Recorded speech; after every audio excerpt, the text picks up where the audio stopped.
maamulayaasha guud gudoomiyaha bangiga dhexe hanti dhowraha xisaabiyaha guud marti sharafta ambaasadorada iyo saaxiibada waan dhammaantiin waxaan idin leeyahay marka koowaad iyo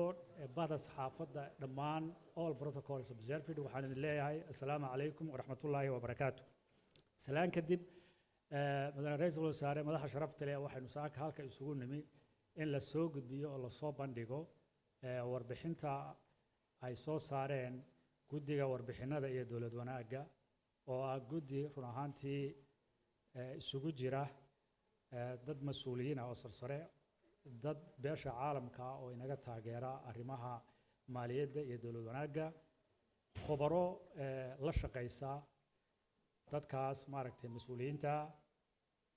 guddigani waa guddi run ahaantii ujeedadoodu tahay in ay kala shaqeeyaan dawladda iyadoo aan dawladdu maaragtay madax bannaanidooda ay u madax bannaan yihiin shaqadooda inay kala taliyaan nidaamka geedi socodka dawlad wanaagga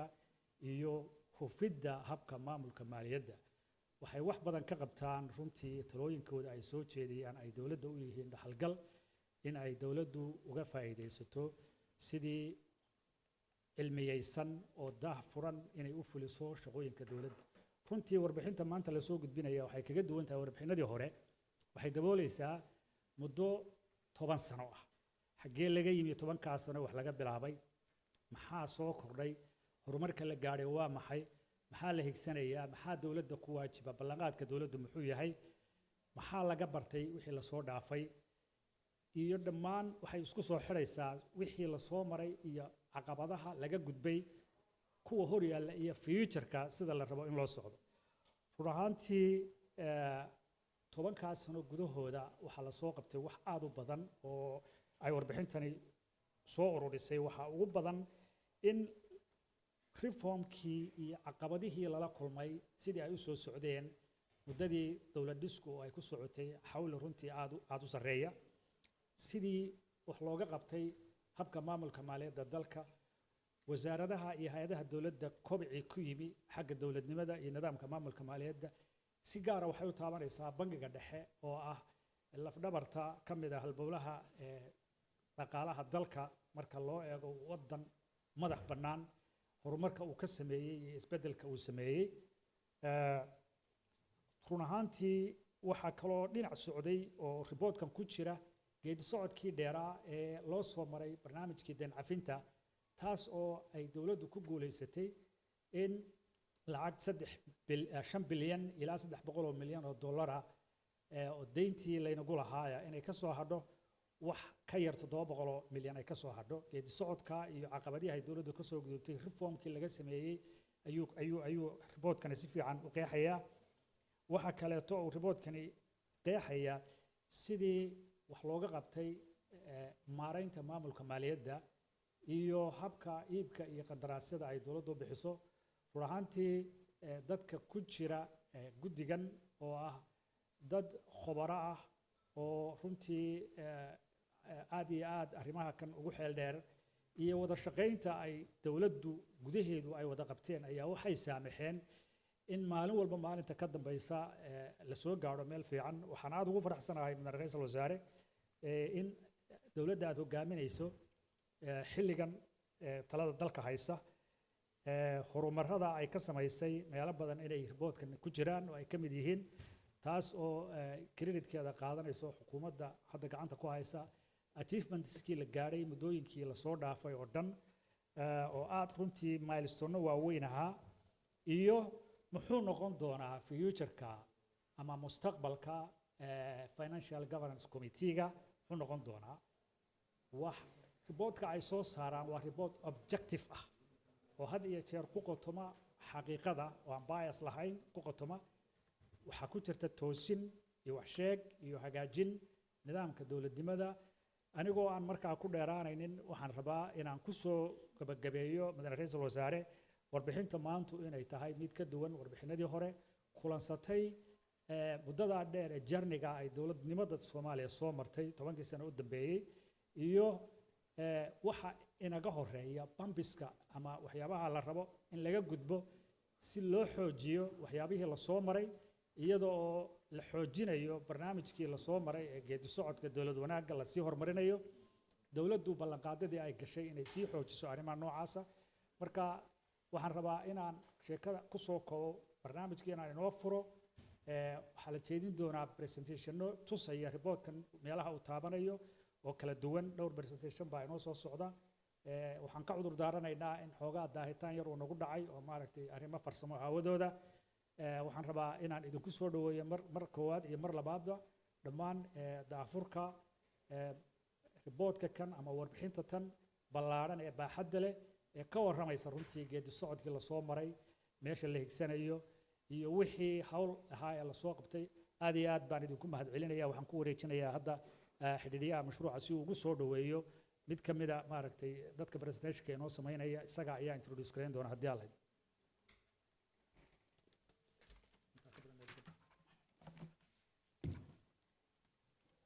وماسنتاي agaasimaha guud wasaaradda maaliyadda xukuumadda federaalka Soomaaliya mudane Suleyman Sheikh Umar. Thank you very much the Director General of the Ministry of Finance for summarizing the content and the concept of the report. waxaan mudane ra'iisul wasaare waxaan ka codsanaynaa hadda inaad naga ogolaatid inaan soo dhaweyno qaar ka mid ah xubnaha warbixintan qayb weyn ku qaatay sameynta. I'd like to welcome to the stage Madam Fiona Davis from the Financial Governance Report to give her presentation. Bandhig yar bay bandhigi doonta inshallah. Mahadsantii. Stage is yours. Can I have the clicker?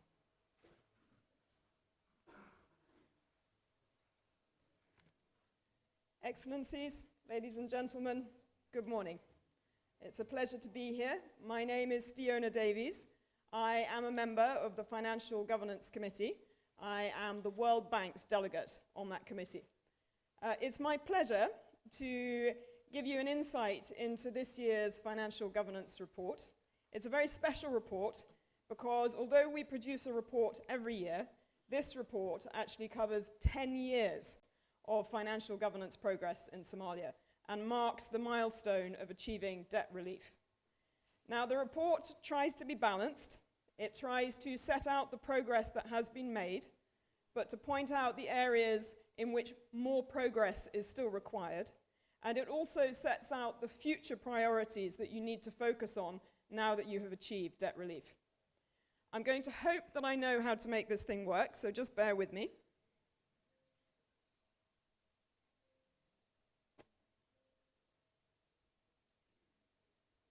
So the report has three main sections.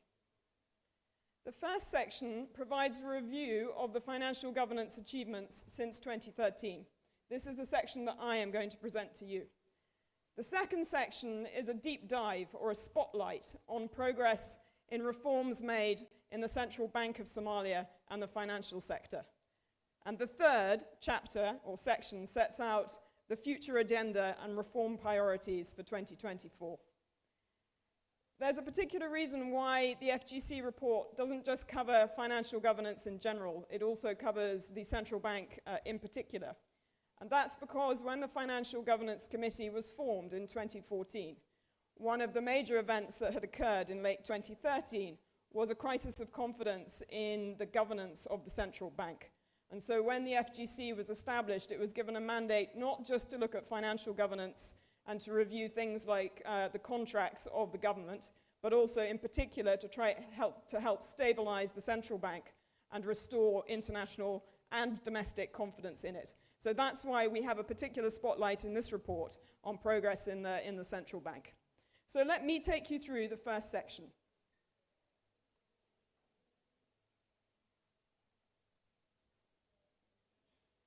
I want to start, I know most of you here will be familiar with that reform context in 2013, but it is worth restating. I remember coming here in 2013 and going and visiting the Ministry of Finance in Somalia, and really honestly there wasn't very much there. Empty buildings, you know, marked by bullets, some furniture. I remember the Accountant General coming in with a report for the revenues to the port in June 2013, and they were written down on a piece of paper. So after 2 decades of conflict, I think it is fair to say that the federal government was barely functional. It had outdated laws, Often people couldn't even find copies of the laws, or didn't even know which law from the 1960s we needed to be looking at. It had few staff and manual and error-prone procedures. Of course, any procedure that is manual, that is done by hand, is going to be, subject to error. There were systematic and systemic challenges to mobilizing revenue. Of course, there had been no revenue mobilization of any formal sort for 2 decades. So the tax base was extremely small. The government had no real taxation authority beyond Mogadishu, even though it was a national government. And customs duties from Mogadishu port were significantly undertaxed. Duties were being collected, but the amounts being collected were extremely small for the goods that were coming through. In this context, the public financial management systems were Why is that doing it by itself? That's it. The public financial management systems were extremely weak. All payments were in cash, moving around in bags of cash, as I recall, accompanied by technicals. And there was no real accountability for the use of resources. A ministry would spend, they certainly wouldn't send in a report. Someone might have written down what it was that they'd been given, but no one would really know what they spent it on. Of particular concern for the Financial Governance Committee was that contracts for the delivery of goods and services to government were awarded without scrutiny or competition. In particular, rations contracts for the military was one major area of contracts in which no one knew who had selected some particular company to deliver those rations, or at what cost, or whether they were being delivered. But on top of that, you'll all remember that contracts were issued for management of major government infrastructure, including the port and the airport, without anyone really being familiar with the terms of those contracts or understanding how those particular companies had been selected. Reviews by the FGC from 2014 onwards found that all of the major contracts negotiated during this time suffered from major deficiencies. Now, we were quite clear at the time that those major deficiencies weren't necessarily deliberate. We were in a context where staff were limited and capacity was limited. So some of these were simply errors based on lack of experience, lack of necessary technical capacity to understand how these things should be done properly. And that's partly where the FGC came in, to try to provide some of that assistance and guidance, to make sure that things weren't happening simply by mistake. And I must say that the secrecy surrounding the award of contracts in the natural resource sectors, especially petroleum and fisheries, in the period 2013 to 2014, was a major source of concern.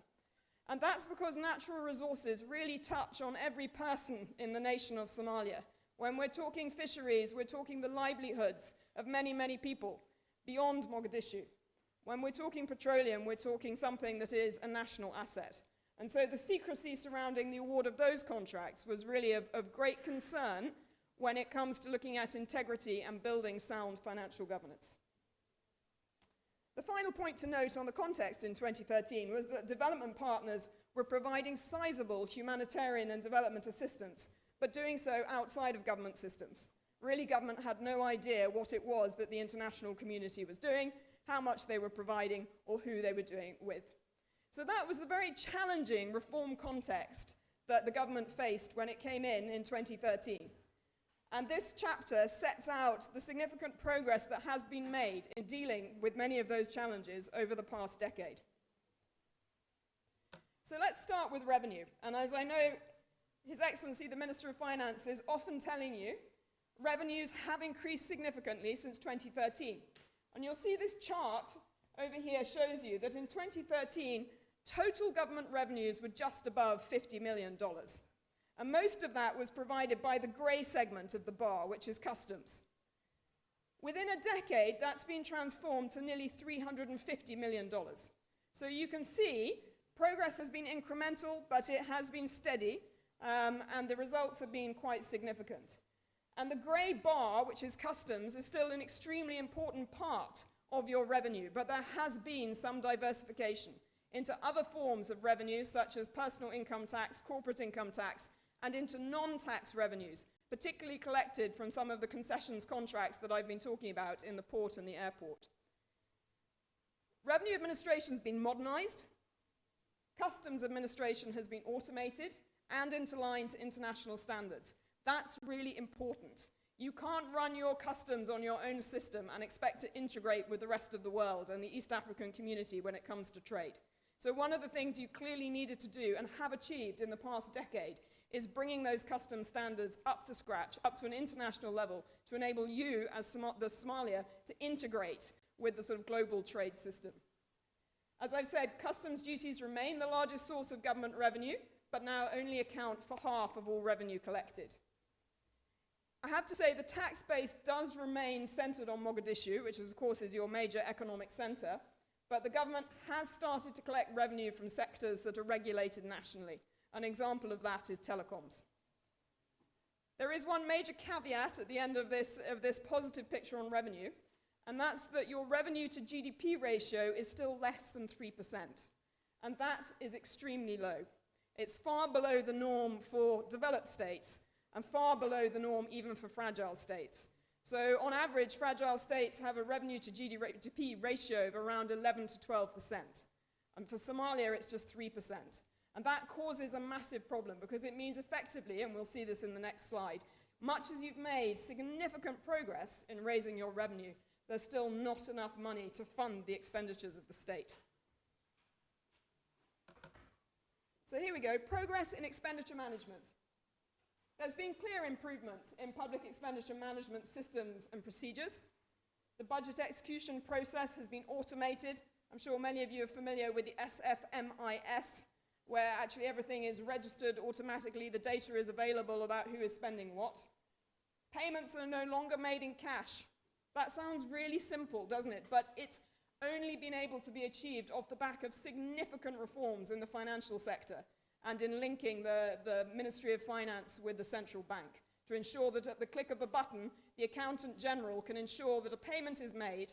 to a vendor through the banking system without anyone withdrawing cash from the central bank in a bag and handing it over. That is a reform that took many years and is extremely important for international confidence in government systems. And it was those reforms that have enabled the World Bank to start sending money through government systems, because it's eliminated a significant source of leakage of public funds. However, and this was the point I was alluding to, the rising cost of the state is a significant challenge for expenditure management, because much as your revenues have grown, so have your operational costs. And that makes sense. As a government stabilizes, it becomes more ambitious about what it wants to do. It has, greater needs that it needs to achieve. And so, the demands grow. But the problem is that the demands for expenditure have exceeded the growth in revenue.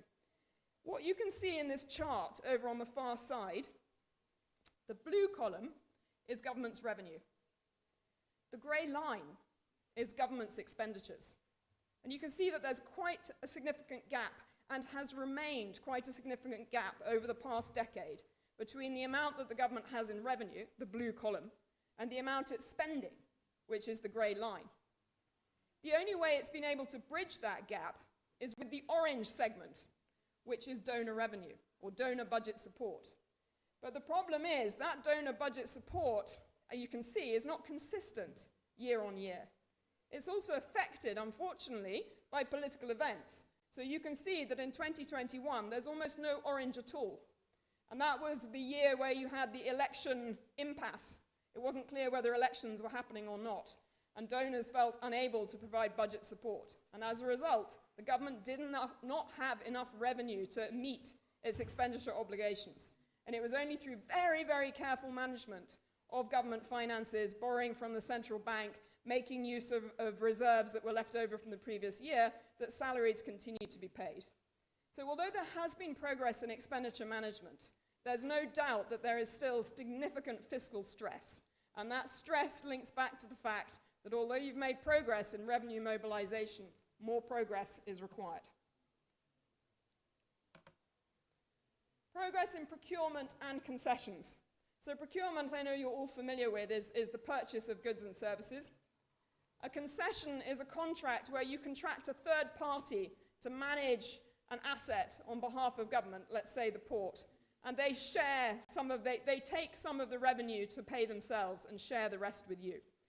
So there has been progress in procurement and concessions over the past decade. The government has adopted a new legal framework which makes open competition the default method for all procurement by government. There are other methods, but no, they're not the first ones that you should use. Competition should be the first one. And institutional capacity for procurement has increased a little, but we have to admit it's still very, very limited. And this is what we see in the FGC. When government wants to issue contracts, individual ministries, they may want to buy something, but not quite have the capacity to detail how it is they're going to do that and follow the competitive process.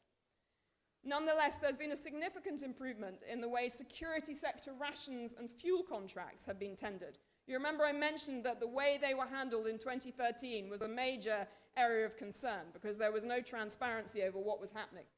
So those security sector rations and fuel contracts have now been competitively tendered 3 times since 2019. And we have seen that competition bringing demonstrated improvements in value for money, i.e., as soon as there's competition, the price you pay comes down because those who are competing, each one wants to win the contract, and so they put in a lower bid price. And the beneficiary is government because in the end it pays less than it would have done if it had gone and just selected one particular contractor. Government's also taken steps to resolve several of the flawed contracts signed prior to 2016. And this has been a major area of focus and support of the FGC. We've been with the government throughout this process since 2013,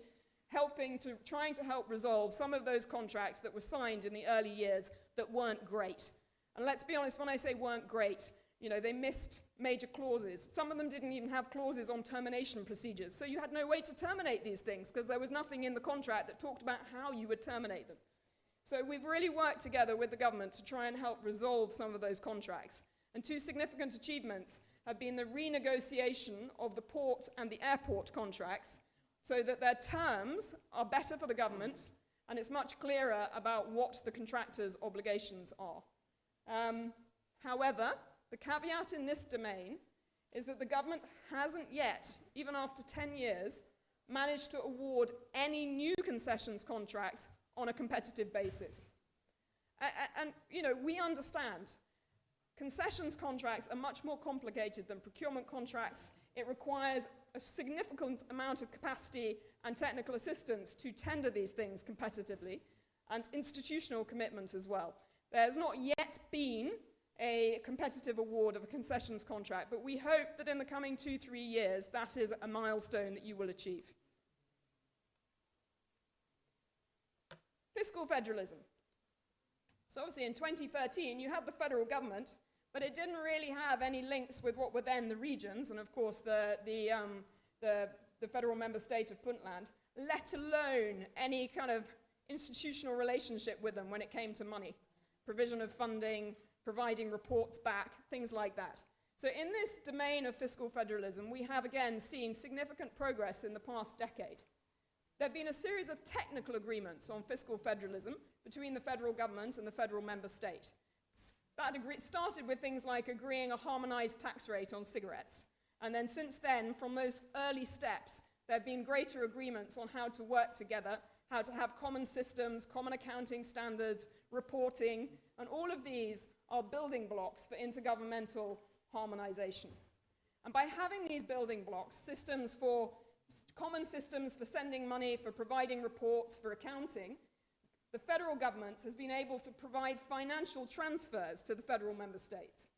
And these have provided essential budget financing to many federal member states who are also themselves very revenue constrained. And they've also helped prompt public financial management reforms at the federal member state level, because the federal government has been able to say, yes, we'll provide you this money, but you've got to report on how you spend it. Otherwise, we can't provide it to you. So that prompts or generates a reform at the federal member state level. And what you can see over in this chart is data on how much money the federal government has provided to individual federal member states and Bandhiga Regional Administration since 2017. And what you can see is that in general, the amounts are increasing, with the exception of that difficult political year of 2021, when there was no donor budget support that could be shared with the federal member states, and there was even slow disbursement of some donor projects that were trying to support federal member states through the federal government. So there has been a significant increase in this domain of fiscal federalism, and that is very important for state building. Nonetheless, we all acknowledge that the amounts that are being transferred by the federal government to the federal member states are still not sufficient to meet their needs. So they are still affected by the same fiscal constraints that the federal government is affected by.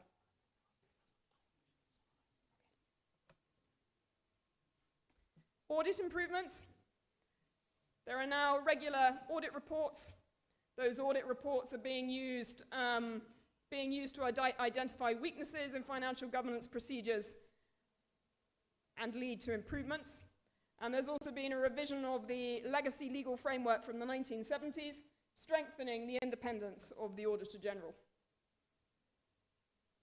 So I'm coming to my last two slides. What's enabled all this progress? How has Somalia managed to move from an extremely fragile situation in 2013, where it wasn't a given that it was going to be able to progress towards debt relief? It wasn't a given that it was going to be able to strengthen its financial management procedures and financial governance. In fact, there were some actors who actively did not want that to happen. It didn't meet their interests. How have you managed to achieve that? And I think within the Financial Governance Committee, we think that there have probably been three main elements that have helped with that. There's been strong and sustained political backing for reform. If the leadership isn't on board, these reforms are not going to happen. But the leadership has been on board. And that, I think, has been the significant reasons as to why you've been able, in spite of the challenges, in spite of the setbacks, to make this progress. International partners have worked very closely providing the necessary technical assistance. And I think there is a relationship there that has been really important. You couldn't do it on your own, given all the constraints in capacity at the time, and even now. So international partnership has also been important. Some reforms have been easier to achieve in our observation than others. It's been easier to adopt new laws and pass regulations than it has been to implement them, because implementation requires a different set of capacities. So we've seen that slight difference in which reforms are easier to carry out than others. So my final slide, I don't mean sort of end on a negative point, but it's very important that we point out what is the unfinished business in this picture of progress. World Bank analysis shows that institutional legitimacy, which is critical for building peaceful states, can take a generation to achieve. That's 30 years. And as Somalia, you're 10 years in. So yes, achieving debt relief has been a very important milestone, but it's not the end of the journey. It's a stepping stone along a much longer pathway. And the reforms that have been achieved to date need to be deepened and sustained if they are going to contribute to lasting transformation in Somalia. There's always a risk that you can go backwards. You don't intend to go backwards. Sometimes factors mean that you go backwards when you don't mean to. How do you make sure that doesn't happen? You've got to actively try and make sure that you sustain the reforms and deepen them. And what we've identified within the FGC is three particular areas of unfinished business, things that you've started to work on in the past decade, but it's not yet finished, where we think it's absolutely critical that that business is finished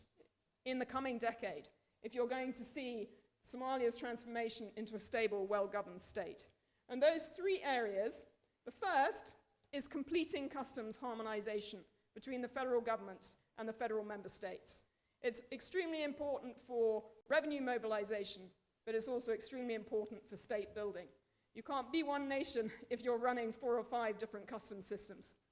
It's extremely hard as well to have your integration with global trade. Second area is to do with managing natural resources transparently and equitably. And the reason we focus on natural resources is because they can have an outsized impact on development trajectory in Somalia. They're critical because of their importance to federal relations, understanding and agreeing who owns the resources, who manages the money, how is it going to be shared. If you don't get that right, there can actually be conflict. But also, they're critically important because of their potential magnitude. If you discover petroleum offshore in Somalia, it is going to be a game changer to the federal government's revenue. It's going to be far larger than anything you've ever seen. And when money comes in at that scale, it can be really positive developmentally, but it also brings a lot of risks as relate to corruption, wastage, and even conflict. And we've known from other countries that natural resources, if not managed properly, have a propensity to trigger conflict in fragile states. So the second area of unfinished business that needs to be focused on is managing natural resources transparently and equitably in terms of how you award the contracts and how you share the revenues. And finally, the third area of unfinished business is around the capabilities and compliance for concessions and procurement. Yes, there's been progress, but you still need to move really towards greater competition than we see, particularly in concessions, because it's competition that delivers value for money to the government, but also helps build perceptions of trust and accountability from those outside of government. So I'm sorry, I probably took a little longer than I should have done, but thank you very much, and I hand over to the next speaker.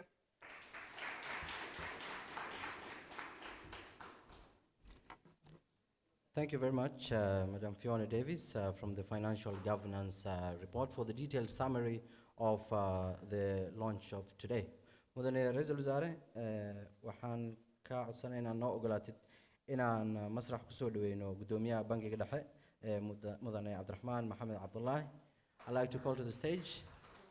the Governor of the Central Bank of Somalia to give his presentation. Welcome, Excellency.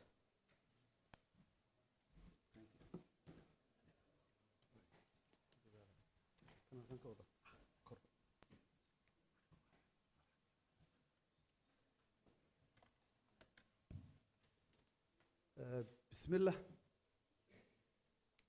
marka hore waxaan salaamayaa madaxda qaranka oo ugu horeeyo ra'iisul wasaaraha xukuumadda federaalka Soomaaliya ra'iisul wasaare Xamse Cabdi Barre xubnaha golaha wasiirada xubnaha golayaasha baarlamaanka xisaabiyaha guud iyo hantidhawraha guud iyo agaasimayaasha guud ee hay'adaha kala duwan iyo mas'uuliyiinta kale ka socda hay'adaha qaranka oo ay ka mid yihiin maarayaal guud xubnaha ka socda diblomaasiyiinta wadamada aan saaxiibka nahay ganacsatada shaqaalaha hay'adaha dawladda kala duwan dhammaantiin waxaan idinku salaamayaa salaanta islaamka assalaamu calaykum waraxmatullah waqtiga inagu yar dartii waxaan isku dayi doonaa inaan ku dhaqsado waa munaasabad runtii dhammaanteed farxad inoo ah inaynu maanta daah furno warbixin ku saabsan maamul wanaagga 10kii sannadood u dambeeyay waddanka laga qabto oo bayaaminaysa waxyaabo aad u badan oo horumar ah oo aynu ka sameynay dhanka maamul wanaagga iyo inta inoo dhiman wasiirka iga dambeyn doona laakiin anigu waxaan hoos ugu daadegayaa bangiga dhexe oo keliya wixii laga sameeyey horumar 10kii sannadood u dambeeyay gaar ahaan bangiga dhexe wuxuu muhiim u yahay wuxuu ka mid yahay horta hay'adaha loo yaqaan integrity institutions oo bangi markiisa horeba waa aaminaad markuu bangi dawladeed yahay oo 15 milyan oo muwaadiniin Soomaaliyeed ama ka badan isla leeyihiin wuxuu ku nool yahay public trust marka haddii aanu maamul wanaag lahayn way adag tahay inuu waajibaadka ka soo baxo ama helo kalsoonidii dadka Soomaaliyeed anigoo waqti badan lumin waxaan toos u gudagalayaa waxyaabaha la taaban karo ee u qabsoomay bangiga dhexe 10kii sano u dambeeyay reformku intaanan u gelin halkuu joogay bangiga dhexe markii hore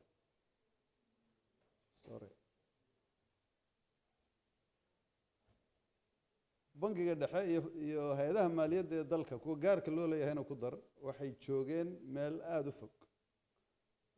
ma jirin horta wax payment system loo yaqaan ama lacagaha isku xidha bangiga dhexe laftiisu wuxuu ku shaqayn jiray cash cashuuraha dawladda waxa lagu qaadi jiray cash waxa uu isagu ku bixin jiray mushaharka shaqaalaha dawladda cash waa dad badan oo idinka mid yihiin goobjoog bay u ahaayeen muddadii kuyuuga loo soo geli jiray shaqaalaha dawladda oo dhami laga bixin jiray mushaharka bangiga dhexe iyadoo lacag caddaan ah guud ahaan tabar ahaanta bangiga iyo awooddiisa shaqo aad iyo aad bay u hooseysay mana lahayn sistemo casri oo ku shaqeeyo oo electroniga runtiina waxaa jiray walwal badan oo ku saabsan dhanka maamul wanaagga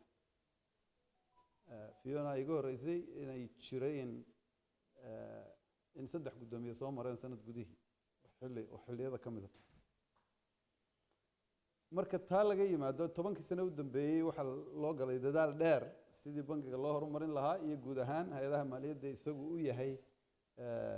xeer nidaamyaha ama ilaaliyaha xeerarkooda kor joogteeyo sanadkii 2019 waxa la sameeyay structure cusub si maamul wanaagga bangiga wax looga bedelo una u yeesho awooddii ugu adeegi lahaa bulshada kana soo bixi lahaa waajibaadka sharcigu saaray ee qaran taas waxay dhashay in qof kasta oo shaqaale ah baahida farsamo ee looga baahan yahay la qoro qof kasta loo qoro waxaan loo yaqaan job description wixii uu ka shaqayn lahaa in lagu daro hal lakab oo maamulka guud ah oo 3 xubnood oo guddoomiyaha iyo guddoomiye ku-xigeenka ka caawiya maamulka sare iyo dib u dhiska bangiga waxaa la qoray sistemadii internalka ahaa oo dhan waxaa loo sameeyey xeerar ay raacaan oo xeer hoosaadyo bangigu leeyahay hadday tahay dhanka shaqaalaha shaqo qorista la xisaabtankooda dallacaadahooda wax kasta oo ku taxalluqa iyo qof kasta inuu leeyahay shaqo la yaqaan oo uu maalintii kasta qabto iyo targetyo ama inuu delivery samayn karo oo laga sugo sanad walba inuu iyo rubuc sanadeed walba iyo sanad barkii walba inuu gaadho shaqadii laga rabay oo la xisaabin karo oo la qiimeyn karo siyaasado gudaha baa loo qoray iyo xeerar shaqaaluhu kow ka yahay iyo kamaaliyadda lagu maamulo oo gaadhaya ilaa 8 waxaa aada ula shaqeeyey iyaguna hay-adaha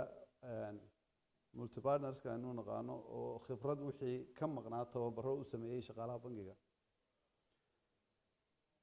muddada wixii 10 sano ka horreeyay sidaynu sheegnay bangiga dhexe si manual u shaqayn jiray laakiin waxaa la isku xidhay maaliyadda hanaanka maaliyadda wasaaradda iyo bangiga dhexe waxaana la automate gareeyey ama sistemo casriya loo sameeyey in iyadoo aan shaqo gacanta ah laga qaban manual waxa loo yaqaan ay qaab electroniga shaqadu u socoto oo isdhaafsadaan xisaabiyaha guud isagoo xafiiskiisa fadhiya arki karo khasnada dowladda waxa ugu jira maalin walba dhaqdhaqaaqeeda isagoo wasaaraddana bangigana telefoon u soo dirin imana waxaa kale oo la sameeyey in waxa dhammaan cashuuraha aan lagu qaban lacag caddaan kan ku dhacaan accountka oo ah mid bangiga dhexe maamulo oo aanay taaban qof ka shaqeeya wasaaradda maaliyadda gacantiisa waxaa dhowaan iyadana la furay laamo bangiga dhexe ku yeelanayo xarumaha dowlad goboleedyada oo dhan oo 3dii u horreeyay hadda la dhammaystiray dhismayaashoodii 2 ka midii shaqo bilaabeen inta hadhayna ay dhowdhow yihiin kuwaasoo u adeegi doona maamulada dowlad goboleedyada dalka oo u qaban doona adeegan cashuuraha iyo kharash bixinta dowladda federaalka la siiyo mid la mid ah iyo bangiyada gaarka loo leeyahay ee ku yaala regionada ama dowlad goboleedyada bangiga dhexe wuxuu kordhiyey oo aanu hore u lahayn ama jirinba inuu in ka badan 3 waddan ku yeesho baanan iyo koontooyin lacagaha qalaad ay ugu soo dhacaan ama ha noqdaan caawimo dalka la siinayo ama ha noqdaan kharashaad dowladda iyo bangiga laftiisu dibadda u diraya waxaa iyadana wax badan laga qabtay xeer nidaamyaasha lagu maamulo hay-adaha maaliyadda ee bangiyadu ugu horeeyaan iyo xawaaladaha iyo cid kasta oo lacag ka shaqeysa 13 bangi ayaa maanta leh licence ay ku shaqeeyaan oo lagu kor joogteeyaa hantida ay ummadda u hayaan oo leh xeerar lagu ilaaliyo oo lagu kor joogteeyo si looga ilaaliyo halista ku iman karta maaliyadda bulshadu leedahay ay hayaan ama ganacsato ha noqdo ama shakhsiyaad. waxaa jira iyaguna ilaa 12 xawaaladood oo sidaas oo kale la kor joogteeyo loona tago si joogto ah soona dira riboodho bil walba lagu khataraha ku iman kara bangiga dhexe ka fiiriyo. waxaa iyadana loo sameeyay xeer nidaamyo lagu dhaqo dhammaan cid kasta oo bixisa adeegan loo yaqaan mobile money-da. si aad ogtihiin mobile money-da waxay abuurantay iyadoo aanu regulation jirin, cidi kor joogtayn, cidi maamulin. muddo 10 sano ka badanna waa jireen, laakiin nasiib wanaag wax khasaare ah may sameyn. waxaan ku ammaanayaa shirkadaha iyagoon la kor joogtayn ilaaliyey hantidii ummadda. waxaa marta lacag aad u badan oo ka badan 8 bilyan. lacagaha haddaan la kor joogtayn halis badan baa ku iman karta. bangiga dhexe wuxuu bilaabay laga bilaabo 2021 inuu u sameeyo xeer nidaamiye uu ku kor joogteeyo. ilaa haddana 4 shirkadood ayaa waxay haystaan ruqsadda ama laysanka bangiga dhexe. waana runtii horumar weyn oo laga sameeyey dhinaca maaliyadda. waxaa iyaduna jirta in xoogga la saaray la dagaalanka lacagaha dambiyada lagu galo, ama ha noqoto kuwan maalgelinta argagixisada, ama ha noqoto waxaan guud ahaan lacag dhiqidda la isku yidhaahdo, oo dhammaan bangiyada tababar loo sameeyey xawaaladaha iyo cid walba. isla markaana lacagaha dalka dibaddiisa yimaada iyo kuwa dibadda gudahaba laga kantaroolo inaanay aadin dadka ku jira liisaska dambiyeysan. wixii lacag laga shakiyana loo riboodho 2 wiigba mar. hay-adda FRC ee ku shaqada leh bangiga dhexena uu markaa korjoogteynta qayb ka qaato. anigoo waqtiga ilaalinaya waxaan rabaa inaan ku yar dhaqsado waxyaabaha sameeyey transformationka ugu weyn ama maamul wanaag aan caadi ahayn isbeddelka. waxaa ka mid ah sidaad ogtihiin bangiyada dalku ma isku xidhnaan jirin. qofka 2 ganacsato hadday maanta wax kala iibsanayaan oo 2 bangiyo iska soo horjeeda ama dhinaca isku haya leh, waxay ahaan jirtay ka wax iibinaya ka wax ka iibsanayo haddaanay isku baan lahayn inuu intuu gaari soo qaato ciidamo soo kaxaysto lacag tiro badan. waxay ku xidhan tahay waxay kala iibsanayaan intuu leeyahay. hadday hanti guryo iyo wax ka waaweyn iyo kala iibsanayaanna markaa uma baahdo ciidan ilaaliya. la qaado lacag la tiriyo bangiga kale la geeyo, qaar lagu soo celiyo, la yidhaaho waa jilicsan tahay ama sidan u eg tahay. dhib badan laga mari jiray oo hor taagnayd runtii horumarka. laakiin laga bilaabo 2021 bartamihiisii bangiga dhexe wuxuu isku xidhay dhammaan bangiyada dalka si otomaatiga oo aan qof bini aadmihii dhex galayn. ayay imika marka transaction uu dalbado qof ganacsada ahi ama qof shicibheba baanku doonaha u diree uu u wareejin karaa bangiyada kale ciddii uu ama wax ka gadanayay ama wax u wareejinayay. alxamdulilah wax lagu najaxa bay noqotay. waxay kale oo yaraysay in la kor joogteyn karo lacagaha dambiyada lagu galo ayay iyaduna faa'iido ka tahay, oo system automatic u baadhaya oo uu bangiga dhexe leeyahay ay lacagaho dhammi dhex maraan. tusaale haddaan idin siiyo, sanadkii 2021 iyo 2023 dhammaadkiisa inta u dhaxaysay oo qura waxaa bangiyadu isu weydaarsadeen oo isu direen in ka badan 2 milyan iyo badh transaction. taa oo lacagteedu u dhiganto 3 bilyan iyo badh doolarka Mareykanka. marka waad qiyaasi kartaan baaxadda lacagaha dhaqaaqa maalintii ay baanku isdhaafsanayaan. waxaana waa wada automatic. waa shaqo runtii waqti badan galay. uu tusaalayaasha ka mid yahay meelaha horumarka aad u badan aynu ka samaynay. laakiin shaqadii badh baa inoo hadhay. waxaan rabaa inaan carabka ku dhufto waxaa horumar inoo qabsoomay ammaanteeda yani mahadcelinteeda koowaad waxaa iska leh hoggaanka ugu sarreeya ee dalka oo siiyey bangiga dhexe madax bannaanidii u baahnaa si uu ugu suuro gasho inuu ka soo baxo waajibaadkii dalka. waana furaha runtii wax alla waxaanu samaynay. waana ku ammaanayaa madaxda qaranka. waxaan rajaynaynaa inaan sii wadno dadaalka oo howlaha badan ee inoo dhiman aan ognahay markaynu isu hambaliyeynta iyo maanta farxadda daahfurka munaasabadan dhaafno inaynu xoogga saarro waxa inoo hadhay meelaha bangiga dhexe u hadheen shaqooyinka waxaa ka mid ah in bangiga dhexe loo sameeyo hanti isagu gaar u leeyahay oo lacag baa laga hadlayaa yani capitalizationka waxa afka ingiriisiga lagu yidhaha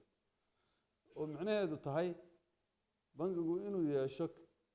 raasamaal isagu leeyahay si uu waajibaadku ugu suuro gasho maanta bangiga dhexe ma leh wax raasamaala oo lacageed wuxuu ku nool yahay in dowladda oo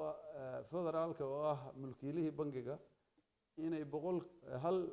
lix loo qaybiyey ka siiso dakhliga soo gala oo uu markaa ku sameeyo miisaaniyaddiisa joogtada ah iyo wixii horumar ay gaari karto runtii sida caadiga ah bangiyada dhexe waxaa loo sameeyaa raasamaal gaara insha allahu waanan ka shaqaynaynaa inagoo eegaynaa awoodda dowladda iyo ciddii kale saaxiibadeena caalamiga ah ee qayb ka noqonaysaba waa meelaha howlaha waaweyn ee bangiga maanta horyaal iyadoo aanu gacanta ku hayno istiraatiijiyaddii 5 sano ee soo socda in la qoro oo ka bilaabmi doonto 1 sanadka soo socda arrintaa capitalizationku waa qayb ka mid ah wasiirka maaliyaddana runtii waana iska aragnay dibna waa uga sii munaaqashoonaynaa bal sidii aanu caqabadda iyadana uga bixi lahayn waxaa soo hadhay meelo badan baa soo hadhay laakiin focuskeenu wuxuu hadda yahay waxaa ka mid ah inaynu branchada dhammaantood 5 dowlad goboleedba hirgelino si adeega loo daadajiyo federaaleyntana qayb ay ka tahay waayo bangiga dhexe waa hay-ad federaal oo dhammaan dalka oo dhan adeegeeda laga rabo waxay u adeegaysaa maamulada dowlad goboleedada waxay kaloo u adeegaysaa sidaan sheegay bangiyada gaarka loo leeyahay hay-adaha maaliyadda halkaa jooga ugu dambeyntii waxaa inaga maqan saa ogtihiin dalkeena lacag looma daabicin muddo gaadhaysa muddo dheer ilaa 90kiiba ka soo dheh runtii waa curyaan siyaasad dhaqaale oo ay ka maqan tahay inaan dalku lacag lahayn haddadanba dad baa isticmaala baahi darteed lacag googooday oo gabowday oo mararka qaar cid samaysayba la garanayn dhimaanka ama baahida ay u qabaan darteed ku khasabtay inay isticmaalaan taasoo runtii muujinaysa inay laga maarmaanta inaynu lacag yeelano micnaheedu maaha inaan dollar ka guurayno laakiin waxaan u baahanay inaan lacag yeelano weliba inagoo markaa qaybtii ugu horreysay tallaabadii ugu horreysay qaadayna inaynu si tartiiba u soo celino gacanta bangiga dhexe ugu soo celino lacagtii dalku lahaan jiray waxaa intaa noo dheer oo istaraatiijiyadda bangiga ka mid ah in la sii wado digitalizationka bisha soo socota haddii ilaahay ka dhigo madaxda qarankana waa ku marti qaadi doonaa waxaan soo wadnaa inaan dah furno payment systemka qayb aada u muhiima runtii halbowlahaba ah oo loo yaqaano payment switch oo ah isku xidhaha cid kasta oo lacag bixinaysa oo xiibsanaysa waxaan loo yaqaano instant payment dad dukaan wax ka iibsanayso dad card ku bixinayso dad mobile wallet ku bixinayso inay hal meel baan baad u baahan tahay isagaa baankii kale u gudbinaya automatic iyadoon gacan kale dhex gelin waxaa kaloo isku xidhi doonaa waxaan ATM-yada la yidhaaho ama cash machine-ka lacagta lagala baxo waa switchkaasuu qayb ka yahay howlaha insha allahu bisha dambe waa guul kale oo iyaduna soo socota guud ahaanna waxaan focuska ku hayn doonaa bangiga dhexe oo istaraatiijiyadda cusub qayb ka ah in aan muhiimadda koowaad noo noqoto xasiloonida maaliyadda dalka ama waxaan financial stability-ga loo yaqaano halkaas baan kusoo koobayaa oo idin mahad celinayaa aad iyo aad baa mahadsan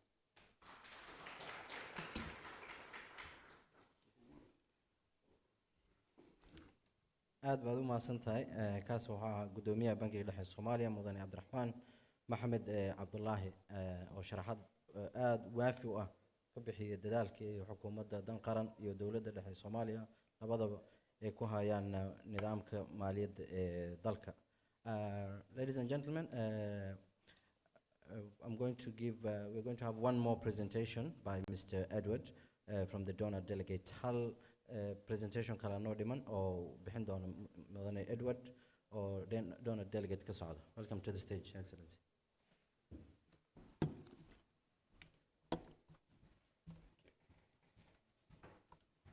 Thank you very much. Prime Minister, other excellencies, distinguished guests, it's a pleasure to be here to present to you today. I'm Edward Hedger. I have the pleasure and the privilege to serve as the donor delegate on the Financial Governance Committee. I'm going to briefly take the story forward and look at the future and agenda priorities from now. As anyone who's sort of looked at the Financial Governance Report has seen, it's been the opening paragraphs really illustrate the dizzying achievements, the success, the really profound inflection point that was 2023 to 2024. And with that, the report signals the tremendous opportunities facing the country and that shift into some quite operative words in the report: economic development and growth, new international partnerships, public and private, about investment, and the two of course, the signature, the emblematic achievements were the achievement of HIPC and the membership of the East African Community. So the question that this report tackles is, what does financial governance have to do with that? And you may have noticed that subtitle, Harnessing Financial Governance for Economic Development and State Building. And that very much picks up the points that the previous presenters have spoken to and the report highlights. That the future agenda is about two things. It's about consolidating and sustaining the really important progress that's already been made, but without any complacency. There's a risk of backsliding, and there's still unfinished business, to pick up the words that Fiona used. At the same time, financial governance can underpin that enabling environment that will build those new partnerships and will seize that opportunity. So the future agenda, there's much of it, but we've really sort of distilled it into three areas. And one of them, and I'm going to present each of these quite briefly, is about continuing to scale up the financial resources available to the state, available to the government. The second is a really clear strategic view of managing the affordability of the estate, the affordability of government. The third is ensuring value for money out of all those precious state resources. So let me, if I may, briefly take each in turn. Oh. Trying to go forward, we appear to be going back. There we go. First one. If it could be that the top priorities of the government are revenue, revenue, revenue. It's such a priority. Without it, nothing else. Fiona has already alluded to both the really impressive progress, but still the quite low revenue base compared to other fragile states or other states that are transitioning out of fragility. So really, really clear priority is persistence here. And this is about the domestic tax base, particularly about corporate income taxes, about expanding the formalization, about bringing in large business, particularly telecom sector and others, into the tax base. And of course customs, continuing that harmonization, but also then gradually increasing the duties in order to raise revenues. Second, borrowing. Really significant new departure is the restoration of the borrowing capacity of government. But with that, of course, come very careful limits. The government has constrained itself to not borrowing more than borrowing that would create an annual deficit of 3.5% of GDP, but also being really prudent and really responsible and ensuring that is applied strategically to the right investment projects, that it delivers a return on investment, that it has responsible terms, and that there is no risk of return to the high levels of debt, public debt, that have previously characterized. So seizing the opportunity, but being really, really strategic and responsible with how that modest amount of new borrowing and guarantees can be used. Third, about aid on budget, is something I know that the Minister and many government officials speak regularly about. You'll see this chart on the right-hand side, which tells quite a story. On the green side is the amount of external resources, the combination of humanitarian and development. And the very, very small little dark blue is the share of those that are using government systems. There's a bit of a paradox here. We're here to celebrate achievements, the achievement of HIPC, the strengthening, the improvement of country systems, and yet that amount of external resource that goes through government systems is still fractionally low. It's about 7% of total external resources in 2021. So really high agenda is to work out under what conditions can that amount be improved? What does that dialogue look like? What does that risk management, what does that improved opportunity to increase that share? And this is about dialogue with international financing partners and continuing to strengthen systems. Fourth area on this first block about scaling resources, climate finance. I'm not going to add to the extensive discussion that is going on all over about how to scale up resources. But one thing we are concerned with the Financial Governance Committee is if, and let's hope this is soon, there is success in scaling up the resources, how can government ensure that they are well absorbed, used effectively, used responsibly? The good news is there's a lot of learning from the development assistance side, but here this is a case of having bankable projects ready to go, getting the accreditation of agencies to absorb resources. There's this sort of curious mismatch. There's so much international resource, international financing for climate mitigation, climate adaptation out there, and Somalia is clearly, if not Somalia, what other more compelling candidate is there? But under what conditions can those be used to most transformative effect that also support economic growth, economic development? So that's the first block of priorities in the report. Next slide. Affordability. The future fiscal pressures are high and, if anything, only growing. Success on the new security sector development plan brings with it, I think the number that was quoted was something in the region of an additional $316 million between now and the end of the decade onto budget. The increasing role of the state across all levels of government and its increasing intention to deliver services as well as providing bureaucratic infrastructure and bureaucratic government comes at cost. So a really strategic view needs to be taken. Fiona presented that slide that shows that precarious balance between increasing revenues but also increasing expenditures. So how to be ruthless in the focusing on where should state expenditure be directed, how to keep those costs under control, and how to avoid the continuing perennial precarious just about covering, just about managing, in order to ensure that revenue increases are supported and provide an umbrella for affordable future role of the state with these increasing fiscal pressures. Two more minor points, but equally important. First is about the role of state agencies, the role of government. One thing we've observed over this long picture of the last decade is the increasing growth of sort of semi-autonomous government agencies. And part of that is as the new sector development happens, new sector frameworks, new sector legislation, new ambitious plans for service delivery, often there is an implication, and sometimes international partners encourage, create a new institution, create a new agency, but that requires staffing, it requires infrastructure, it requires costs. And we've just seen money is in really short supply. So there's a real responsibility here set out in the report to see how can the existing structures of government, how can the existing ministries live that without automatically increasing, and the role of the ministries of finance and others is absolutely critical here. And just very briefly to restate what the governor illustrated, the CBS has been path-breaking in the way it's shown that the way in which personnel are managed, recruited, selected, their performance is considered, can be absolutely instrumental, not just to institutional transformation, but for the efficiency of public expenditure. It ensures that every salary is leading to a productive contribution to public sector development. So really learning these lessons. The great news here, and the report shows it, is a story of success within Somalia, within the government, being replicated across government. This isn't international best practice, this is Somali best practice. So a really strong story of state improvement there. And the final substantive slide I'd like to present is on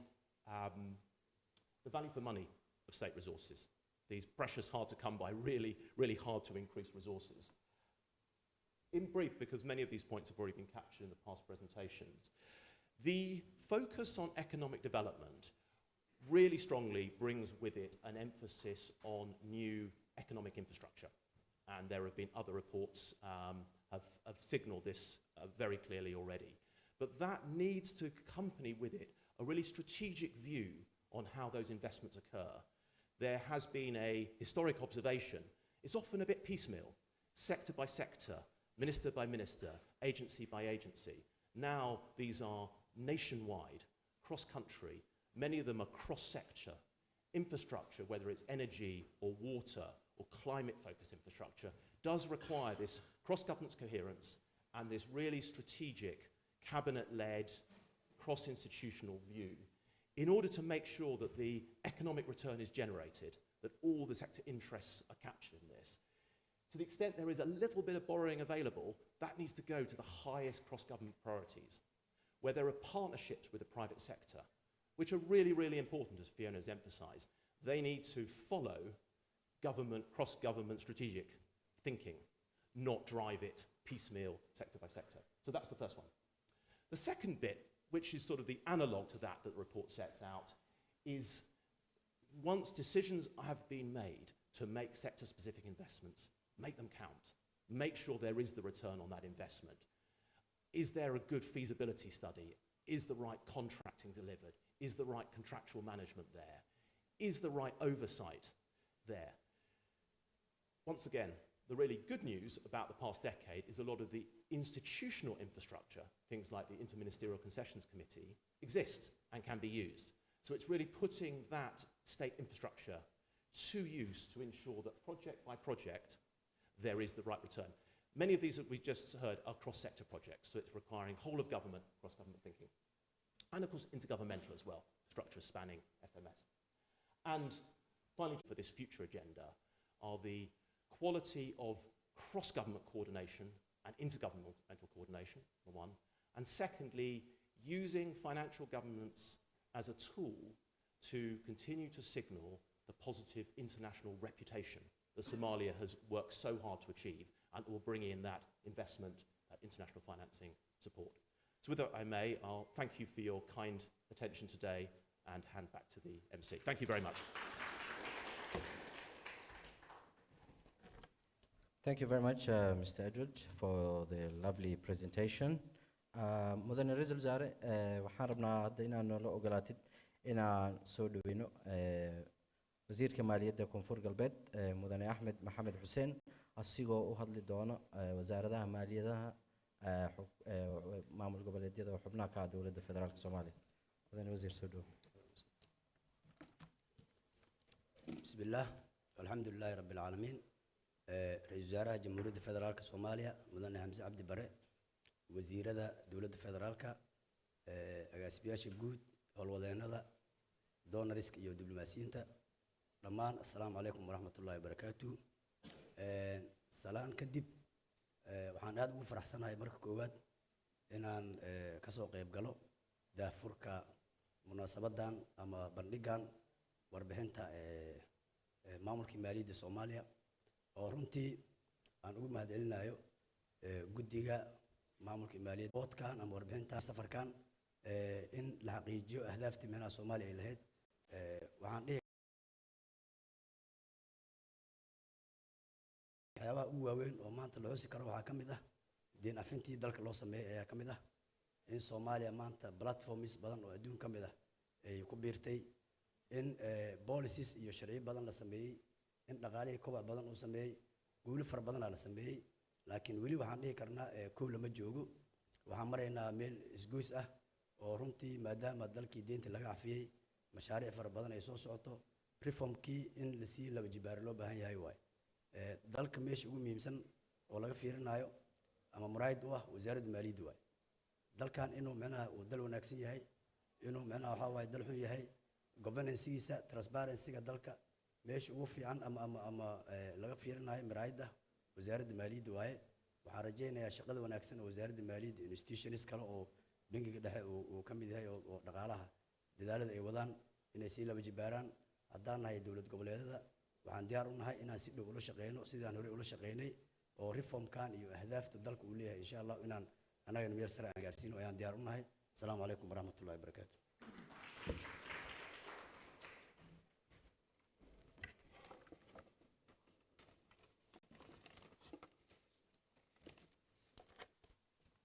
mahadsanid Wasiir Ahmed Mohamed Hussein. His Excellency the Prime Minister of the Federal Republic of Somalia, to our English speaking friends, I think I'd like to acknowledge that this initiative and this nice program that's being spearheaded by the Ministry of Finance deserves praise, and the role that it has been doing in streamlining the financial system in Somalia for a country that's recovering from conflict. I think it's a commendable job, and I think they deserve praise for that. We can give them a round of applause for the nice work that they're doing. مدن رئيس الوزراء برامجك هذا قيبة وجودا بين هذا وجودا قلنا هذا حفلة قروح بدن وزارة كل شيء قضى له بان رمنا هذا وزير كوزارة مالية حكومة الفدرال الصومالية مدن بيحي من إيه إن أنكسو دوينو سوي شرحات كبحيو highlights you key messages كو حفلة دان وزير كساعب بانكسو دوينو ما سنتين.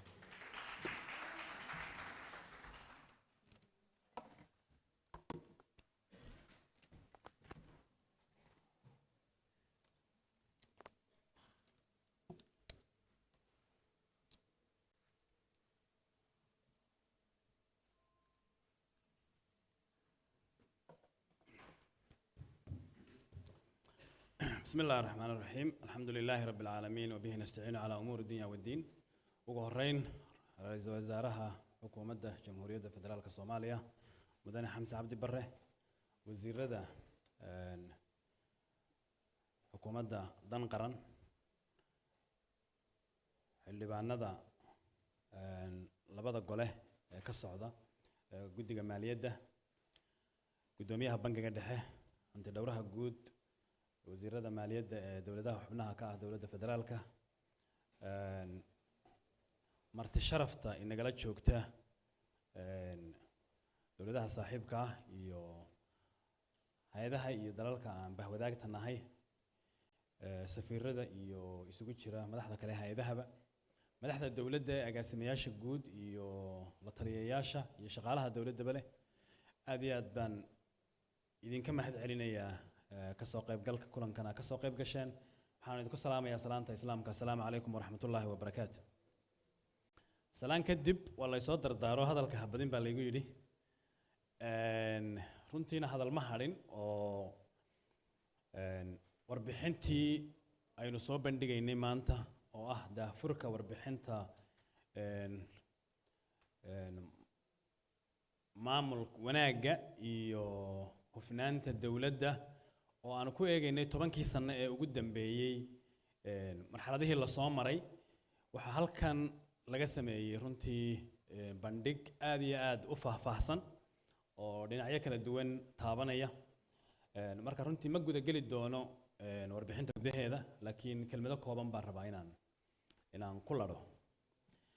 mudane ra'iisul wasaare sida aad ka warqabto guddigani waa guddi dawladda Soomaaliya aasaastay oo aniga oo wasiirka maaliyadda ama hadba wasiirka maaliyadda uu u yahay gudoomiye ka tirsan yihiin hay'ado kala duwan oo dawladda ah oo ay ka mid yihiin bangiga dhexe xubno ka socda labada xafiis ee waaweyn xafiiska madaxweynaha iyo xafiiska ra'iisul wasaaraha xubno kale oo dawladda iyo xubno metelaya beesha caalamka ee aynu bahwadaagtan nahay runtii nala shaqeysa inagu garab taagan dhismaha dawladnimadeena marka guddigaasi sanad kasta waxay soo saaraan warbixin laakiin warbixinta sida halkan lagu sheegay sanadkan waxay kaga duwan tahay waxay dib u milicsanaysaa 10kii sano ee u dambeeyay tallaabooyinkii iyo horumarkii lagu soo tallaabsaday markay timaado dhismaha dawladda hay'adaha dawladda iyo xoojinta hufnaanta iyo kor u qaadidda maamul wanaagga intaba sababta 10 sano aan u dooranay waxay ahayd maadaama ay ku soo beegantay munaasabad Soomaaliya ay ku tallaabsatay ama hanatay guul weyn oo ah guul taariikhi ah oo ah guusha deyn cafiska in waxa noo muuqatay inay mudan tahay in dib loo milicsado 10ka sano marxaladihii la soo maray caqabadihii la soo maray iyo halkii laga bilaabay haddaan dib halkii laga bilaabay lagu noqonin runtii waxa laga yaabaa hadda inaan muraayada isku eegno aynaan garanin meeshaynu ka nimi baryahan dambe waan kaftamayaa waxa jirta social media waxa ku badan dad badan oo waxyaalo qosol ah soo geliya nin baa marka aad iga yaabiyay 10 sano qaylay mabuu arag meel muraayad iskuma eegin hariya habeen waa qaylaya waa fadhiya maalintii dambe fursad muraayad u helay uu is eegay uu is garan waayay marka ninkuu yaqaanin inaan ahayn wallahi inaanu kan aniga ahayn buu yiri marka haddaanad muraayadda si joogtaa isugu eegin isbeddelka kugu dhacay isma garanaysid hadduu mid togan yahay iyo hadduu mid taban yahay labadaba marka waxaan nidhi bal hadda aynu 10 sano intaynu dib u noqonno halkaynu waagaa taagnay intaynu soo istaagno aynu soo soconayno aragno marxaladihii aynu soo marnay muraayadda isku eegno waxay noo soo baxay markaa sawirkaa quruxda badan kii ninkii qayilayay nooma soo bixine kaa sawirkaa quruxda badan ee ah inaynu meel fog ka nimi caqabado badan laga soo gudbay runtii sawir qurux badan aynu maanta leenahay oo aan ahayn warbixintani isku caanashub dawladdu isku caanashubayso ma aha oo ay leedahay wax walba waa noo hagaageen oo annaga runtii iska ka marakacayna inaan wax qabsannay waa marakac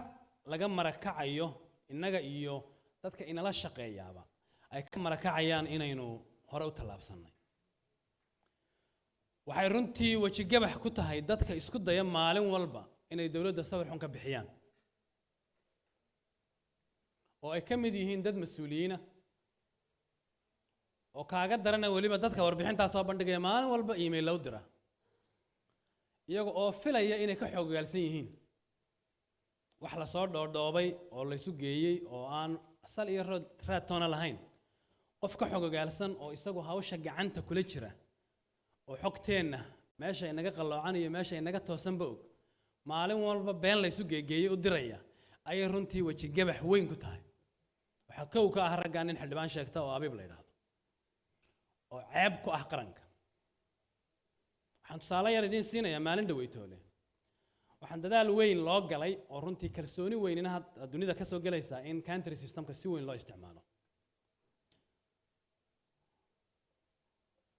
oo aan hadda bangiyada oo kaliya aanay isticmaalin bangiga adduunka iyo African Development Bank iyo hay'adda IMF ay tahay in donorskii kalena hadda ay ku soo dhiiradeen inay isticmaalaan hay'adaha waxbarashada ka shaqeeya 30 sano u dambeeyay wixii deeqa NGO-yada marinayeen dadaal dheer oo wasiirka waxbarashada iyo kulli dawladdu ay u gashay waxaan ku guuleysanay in taakuladii waxbarashada dunidu siin jirtay in la soo mariyo miisaaniyadda qasnada dawladda soo marto ninka odaygan idin sheegaya maalin dhaweytoole markaa hay'adaasu wuxuu u diray email ama warqad isagoo u sheegaya lacagtii systemka la soo mariyay markii koobaad in dawladdu ay ku takrifashay cuntay waxaanu og yahay dadaalka laga maray iyo dagaalka laga galay in lacagtaasi gudaha soo marto ku talagalkiisuna maaha inuu hufnaan ka shaqeeyo waa inuu dhaawac qarannimo geysto maxaa loogu jawaabay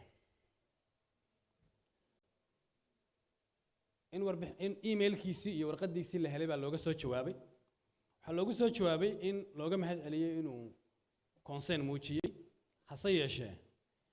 inaan weli hay'adaasi aanay wax lacaga dawladda Soomaaliyeed weli u sii deynin inay jirto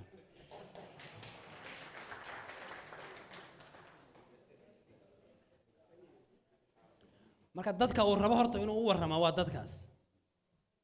wax kasta oo uu sheegana nooca weey marka dadka Soomaaliyeed waxaan rabaa inay ku baraarugsanaadaan ay ogaadaan inaanay ahayn toosin inaanay ahayn tilmaan dawladda Soomaaliyeed iyo guud ahaanba xukuumaddu way soo dhaweynaysaa cid kasta oo tilmaan iyo tusaale toolmoon oo habboon la garab taagan iyo la xisaabtan intaba guddiga baarlamaanku door weyn bay ku leeyihiin arrintaas shaqo weyn baanay ka qaataan hay'adaha kale ee la xisaabtanka sida xafiiska hantidhawraha guud shaqo culus buu hawlaha ka hayaa runtii wada shaqayn weyn baana naga dhaxaysa diyaar baanan u nahay meel kasta oo dhaliili ka jirta inaan toosino marka warbixinta noocan ah iyo warbixinaha noocan oo kale maalin walba beesha caalamka in wada shaqeynaa ay ka marakacaan waxay runtii marag ka yihiin inaynu hore u soconno wanaag iyo maxaan ku idhaahdaa in arrimo hor u kaca ku tallaabsanayna ayay tusaale ka yihiin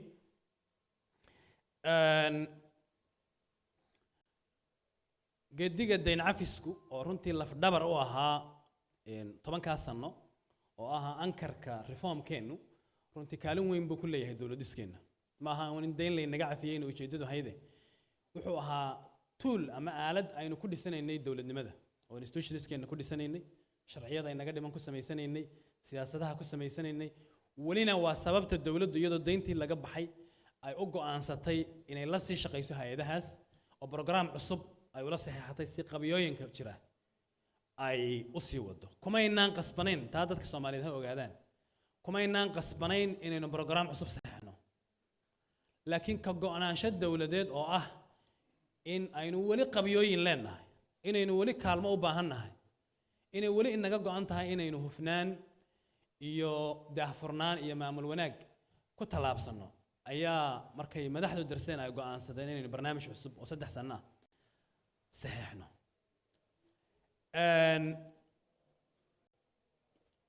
waxyaalaha la qabtay haday tahay halkaynu ka nimid dakhliga halkaynu marayno markay timaado kharashka iyo sida aynu u maamulo marka ay timaado bangiga dhexe iyo dib u habayntii ka dhacday dhan siyaasadeed iyo dhan reformba iyo haday tahay maamulka iibka iyo heshiisyada dheef wadaaga intaba halkana lagu soo bandhigay mar raba inaan ku noqdo waxyaalaha meelaha aynu u baahannahay inaynu sii xoojinana waa la soo bandhigay reportkani ma aha uun inuu diiradda saaray inta aynu ku fiicannahay meelaha aynu rabno inaynu gufeynana runtii wuu soo bandhigay dawladdana waxaa ka go'an in arrimahaas hore loo sii wado because geedi maalin dhammaanaya maaha waa geedi hore u soconaya maalin walba intii la tallaabsan karo la tallaabsanayo waxaan rabaa inaan tilmaamo sanadihii ugu dambeeyey dakhligeenu koboc fiican buu samaynayaa walow sida warbixintu soo bandhigtay marka layna barbar dhigo dalalka aynu isku duruuftanahay aynu aad iyo aad uga hooseyno dakhliga warbixintu waxay soo bandhigtay in dalalka soo kabanaya ama xasaradaha ka soo baxaya dakhligoodu uu ka yahay dhaqaalahooda guud 12% halka inaga 3% uu wali marayo dalalka gobolka haddaad ina barbar dhigtona 15% 16% meelahaas weeye ayuu ka yahay GDP-ga ama wax soo saarkooda dakhliga barbar dhigto halkaynu joogno marka waxaad ka garan kartaa inay wali dakhligeenu uu yahay aad inuu hooseeyo marka laga yimaado koboc uu sameeyay sanadihii ugu dambeeyay oo koboc uu sameeyay waxa tusaale u ah sanadkii u dambeeyay kala 100 milyan baa ku kordhay dadku nambarada boqolleyda nambarada ka jecel yihiin waa tallaabo weyn oo hore loo qaaday laakiin halkaynu ka nimi baa meel aad u fog ahayd diiradda inaynu saarno in dakhliga la kobciyo inaynu isku filaansho gaadhno bay saldhig u tahay dakhliga oo kaliya lagama shaqeyna kharashka iyo maareyntiisana shaqo badan baa laga qabtay waxaa tusaale yar oo kooban aan idiin siinaya dawladdu inay mushaharaadka ku filaatay kaga filaatay dakhliga gudaha markii koobaad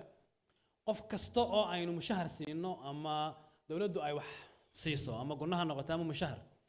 nidaam la yaqaano oo payroll system ah oo xogtiisa iyo accountkiisa iyo farihiisa iyo datadiisa isku xidhan yihiin buu wax ku helaa sanadii barkii u dambeeyay kaliya ugu yaraan dadaan ka yarayn 15,000 oo qof haddaanay kaba badnayn haddaan si kale u dhigo shaqaalaha ku meel gaarka oo kaliya oo ilaa 6,000 oo qof oo markii hore aan hanaanka payrollka ku jirin baynu gelinay golaha wasiirada la keenay habraac 2023 horseedayay in qof kasta uu la tiro koobo fara laga qaado systemka la geliyo si payrollkiisa uu u ogaado awal hore kumay jirin marka maalin walba waxaynu samaynaynaa koboc weyn ciidamada kamida qof kasta oo askari oo la qoro waxa la geliyaa waa la diiwaan geliyaa accountkiisa iyo waxa isku xidhan xogtiisa sidaasaan ku helaa lacagtiisa halkii awal hore sidoo gudoomiyuhu sheegi jiray cash sheegay wax cash wax lagu siin jiray marka waxyaalaha aan hadda wadno waxa kamid ah in aanu dib u tiro koobna ciidanka oo dhan si aanu bal dib ugu ogaano xaqiiqada dhabta ah yaa ka tegey yaa jooga yaa dhintay kharashaadka maamulkiisaanay kow ka tahay shaqaalaha dowladdan waa dhaweyd ku samaynay haddana ciidankaanu runtii ku bilownay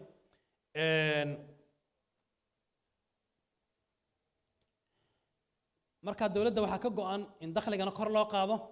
kharashaadkana la maareeyo si hufan loo maareeyo haddaan kharashka la maamulin oo aan si fiican loo maamulin dakhli kordhaa keliya inama geynayo meesha aynu u baahannahay maalin dhaweytoole waxaanu ku dhawaaqnay inaanu soo kordhinay hab casri ah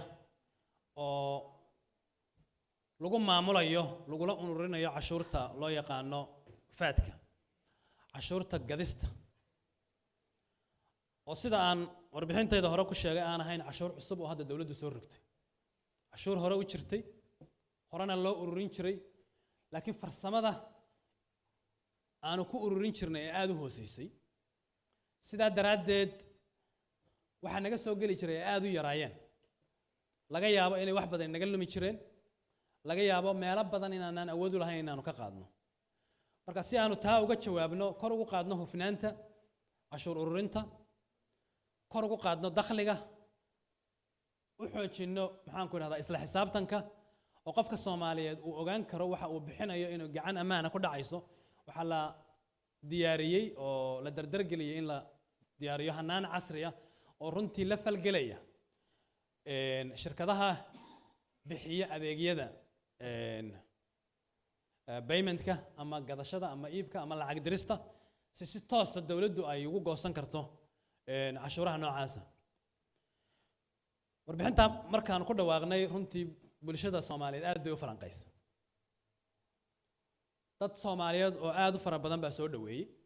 dad badanna su'aalo ayayna soo weydiiyeen waxaan rabaa markaa laba su'aalood inaan ka jawaabo kow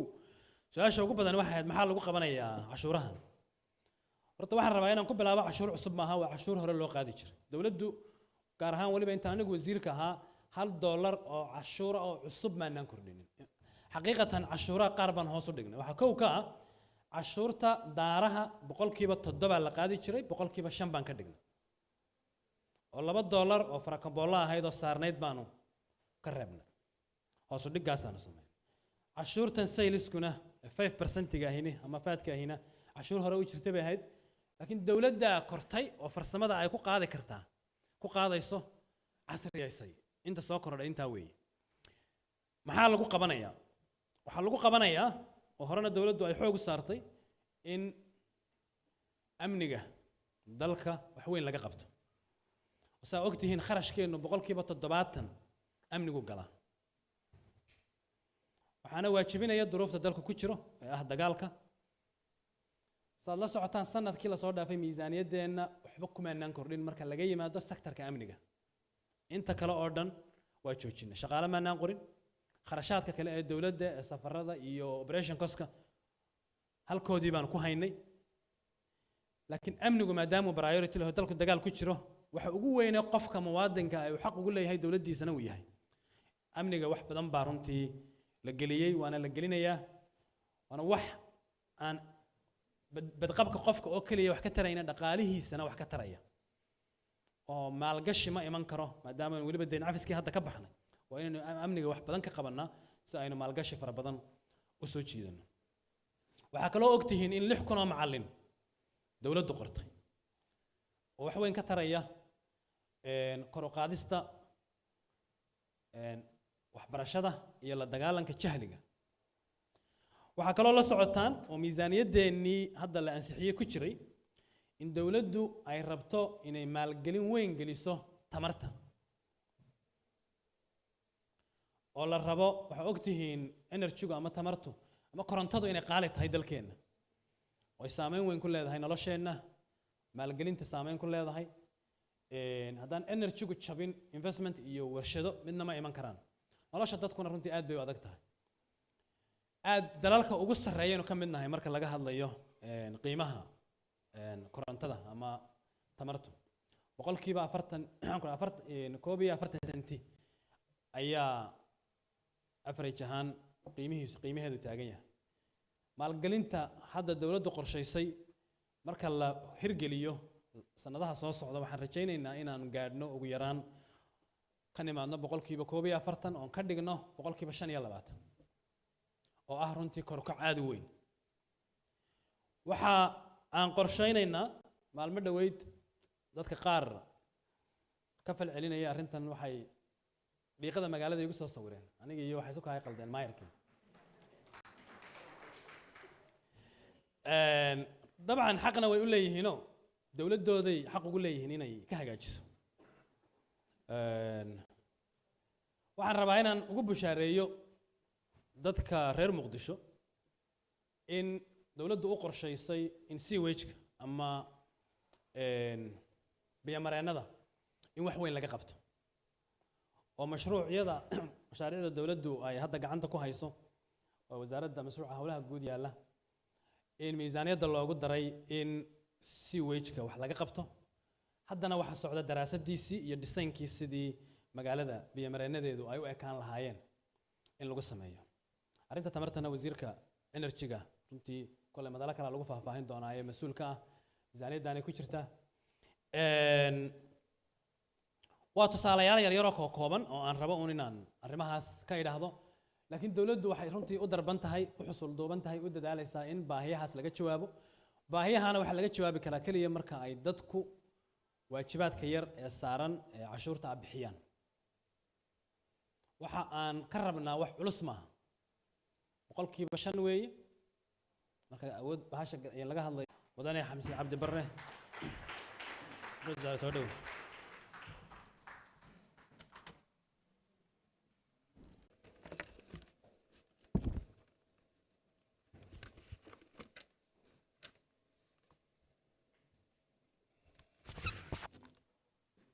بسم الله الرحمن الرحيم الحمد لله والصلاة والسلام على رسول الله وعلى آله وصحبه أجمعين وزيرك وزارة مالية وزير كحيانك وزير دولها وزير ردا كلا حلباندا خيارتا شرفت لي كترسن جوديا دانرسكا يا امباسدرسكا نلشوغا وزير ردا دولة كوبلاديدا دمان أخيارتا هالكم فريدا وعليكم السلام يا السلام عليكم ورحمة الله وبركاته. Good morning. مركب كوبات إلهي ومهد له وكم هذا علينا جوشن وين ما أنت عن هالكن سونيمي إن عن دقيسنو فلانقينو وذاقنو فرحده هرمرك وين دولة الصوماليات أي سميسي مددي 10 سنة هيد إلى صدف مرر فربضن ورحمة بدن iyo dhag xumo fara badan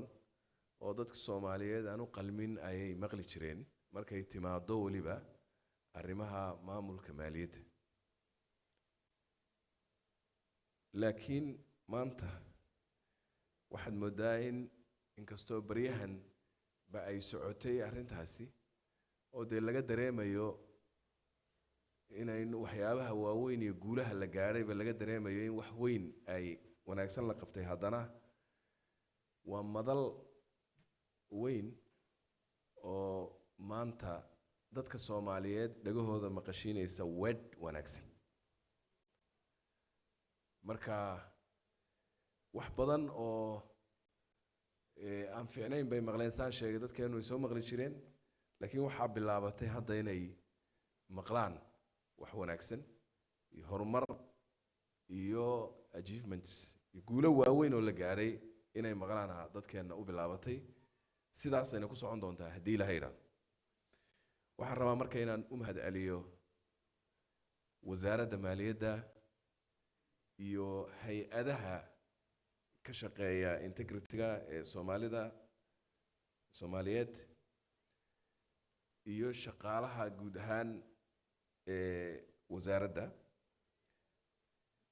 bangiga dhexe iyo hanti dhawraha xisaabiyaha guud iyo dhammaan hay'adahaas oo dhan waxaan leeyahay waa mahadsantihiin shaqadii culayska badnayd ee soo qabateen muddadaas dheer ee 10 sano ah soo daba socotay oo maanta guusheedii la fadhiyo waxaan rabaa inaan u mahadceliyo ganacsatada Soomaaliyeed oo qayb weyn ka ahaa arrimahan iyo guushan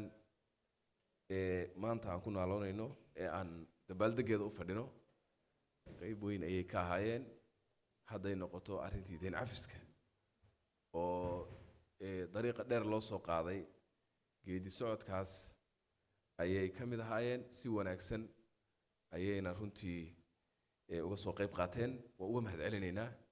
aad baad u mahadsantihiin waxaan rabaa inaan u mahadceliyo partnerska nala shaqeeya oo ugu horeeyaan World Bankiga iyo IMF-ta oo runtii haddii aysan ayagu la'aantood aynaan kuba tallaabsaneen howlahan oo aan ognahay inay inaga support gareeyaan dhinaca technical kaliya ma ahayn iyo siyaasadaha iyo policies kaliya ma aha laakiin waxaad moodaysay inay inoo soo daadihinayeen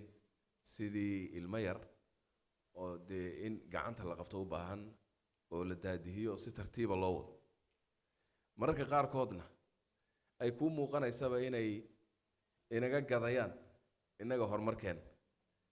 oo waxaad ogtihiin inay inagu kaalmeynayeen welina ayna u kaalmeeyaan waxaynu u bixinay DPO oo macnaheedu uu yahay in lagu siiyo war transformation-kagaagii aad samaynaysa adiga saad isu reformka saad isugu samayso oo tanna maaragtay ku reform gareeyo intana qaado deedna aan saas u soco aan kula wado marka waan uga mahadcelinaynaa runtii dadaalkaas weyn oo ay soo sameeyeen guddiga oo reportkan diyaariyey si gaara ayaan ayagana uga mahadcelinayaa oo hawshaas udub dhaxaad ka ahaa mar walba si weynna uga shaqeeya dadaal aad u xoog badan geliyey tilmaamahooda iyo controlkooda iyo ilaalinta shuruucda iyo dhammaan waxyaabaha keenaya inay qurux badnaato daahfurnaanta iyo habsami socodka hanaanka maaliyadda dalka qayb weyn ayay runtii ay ka yihiin kana soo qaateen waan u mahadcelinaynaa aad bay ugu mahadsan yihiin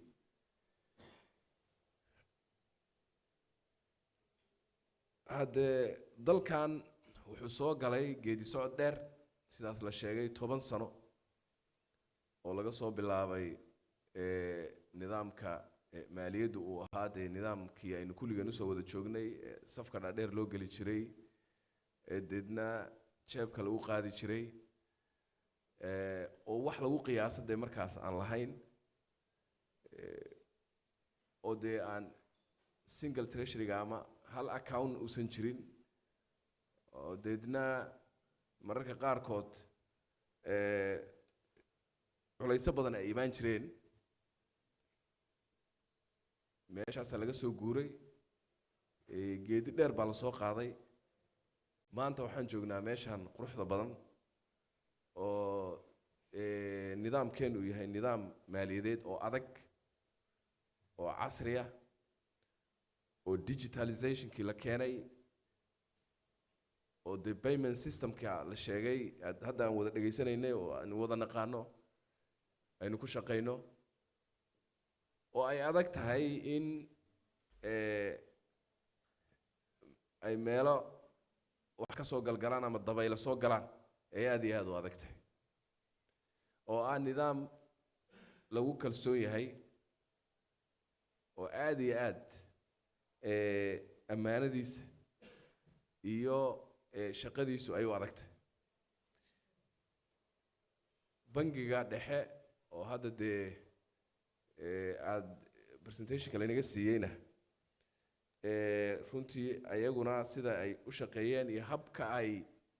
ula falgaleen ganacsiga hay-adaha gaarka bangiyada private sectorka iyo habka ay u wada shaqeeyaan iyo mar walba horumarka cusub ee ay ayaga laftoodu bunuugtii ay ku daadihinayaan ayagana waa si gaar ah runtii ayay u mudan yihiin ammaan geedi socodkaas dheer ee meeshaas fog laga soo bilaabay ee dhibaatooyinkaas badan loo soo maray ee culayskaas fara badan loo soo maray wuxuu kulminayaa keliya ma aha dhinaca maaliyadda keliya laakiin dhinac kasta waa sidaa haddaad aragto dhinaca amniga sidaasoo kalea loo soo maray oo waxa weeye haddii 10 sano dib loo noqdo hadda sida uu amnigu ahaa iyo maanta sidan oo kalaa soo baxaysa inay wax aad u kala fog ay meesha ay ka jiraan dhinac kasta haddaad fiiriso dalkan sidaas weeye marka waxay uun ku tusinaysaa in ay dowladdii Soomaaliya ay taaba gashay qaan gaadhay oo ay joogto meel ay la falgeli karto hay-adaha caalamka iyo dunida taasaa keentay in layna aqbalo taasaa keentay in la yidhaahdo deynta ha laga cafiyo taasaa keentay in la yidhaahdo cunaqabataynta hubka ha laga qaado taasaa keentay in la yidhaahdo suuqa waaweyn ee caalamka ama kuwa regionalka ah si caadi ah ee ugu soo biira waad ka mid noqon kartaan maxaa jira shuruudo fara badan baan ka soo baxnay marka la yidhaahdo dayn cafis dadku way iska fududahay in la yidhaahdo 5.2 billion baa la cafiyey Soomaali laga cafiyey marka la yidhaahdo dee way tirada marka la sheegayo way iska fududahay waa la cafiyey laakiin horta yaa cafiyey lama sheegin ummad yani dayn yaase dayn inagu lahaa weli lama sharxin yaa cafiyeyna lama sharxin see loo cafiyeyna lama sharxin yaa daynta inagu lahaa waxay sooga muuqanaysaa in hebel oo inagu lahaa dayn hebel ama malaha wall bankigaaba inaga cafiyey malaha dadku inay saas sooga qaataan si dhib yar laakiin weli looma sheegin in dunidoo dhani dayn bay inagu lahaydba dowlado ururo ummado oo meelaha qaar runtii ay kugu adkaanayso xataa inaad weydiisato dayniga cafiba oo wax xiriir oo idinka dhexeeya baysan jirin oo war miyaad jirteen ba 30 sano ka hor baa noogu kiin dambeysay magaciin yacni wixii in aad dhahdo dayniga cafiba inay xataa kugu adkaato ood qofkii aad heshood garab istaagto marka qaarkood marka wax sahlan ma aha marka cashiro aad adag iyo shuruudo aad adag iyo imtixaano aad adag oo laga soo gudbay oo deedna loo tarjamay shuruuc iyo dhaqankii oo la bedelo adiga aad isbedesho oo aad gacmaha isqabato ayay ku timid arrintaas runtii iyo wada shaqayn adag oo aan horay u dhici jirin oo dawladda dhexdeedu ay wada shaqayso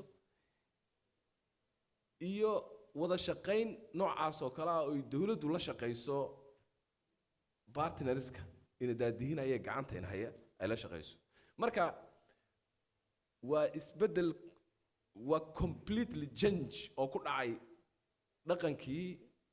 iyo aragtidii iyo hab nololeedkii hoggaanka dalka iyo dawladda Soomaaliyeed ku dhacay ayaa keenay in guulaha la gaaree iskama imaanin wax iska yimid maaha